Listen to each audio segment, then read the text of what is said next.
바이든 행정부 출범 이후 대중 압박이 예상되는 가운데 왕이 중국 외교부장이 이번 주 일본에 이어 우리나라를 방문합니다.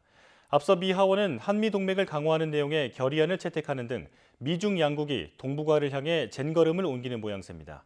이규준 기자의 보도입니다.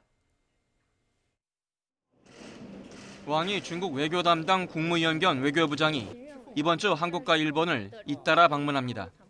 24일부터 이틀간 일본 도쿄를 방문해 스가 요시히데 총리 등을 만난 데 이어 25일 2박 3일 일정으로 한국을 공식 방문합니다. 왕이 부장의 방한은 약 1년 만이고 코로나19 대유행 이후 처음입니다. 강경화 외교부 장관 등과 회담을 갖고 양국 현안에 관해 의견을 나눌 예정입니다. 주요 의제로는 시진핑 중국 국가주석의 방한 등 고위급 교류를 비롯해 코로나19 대응 협력과 한반도 정세 등이 거론됩니다. 왕이 부장의 이번 방문은 바이든 행정부 출범 이후 예상되는 미국의 중국 압박에 대비한 행보로 보는 시각이 높습니다.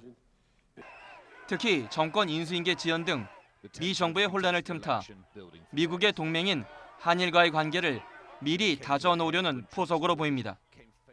이러한 불안정한 상황을 활용해서 그 지역 내에서, 영내에서 중국의 영향력이라든가 또는 주변 외교의 관계를 중국이 원하는 방향으로 이끌어가기 위한 그런 외교적 노력이 나타나는 모습이다라고 볼 수 있겠습니다.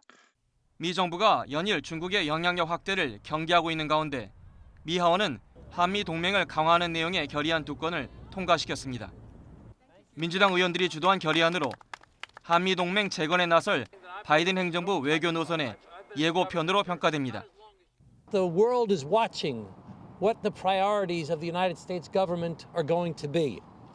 And we sent a very clear message. South Korea is one of the most important relationships in the world. 미중 갈등 속에서 전략적으로 중요한 동북아 지역을 향한 미중의 행보가 속도를 내에 따라 한일 양국 모두 관계 개선에 매듭을 풀어야 할 부담이 갈수록 커지고 있습니다. YTN 이교준입니다.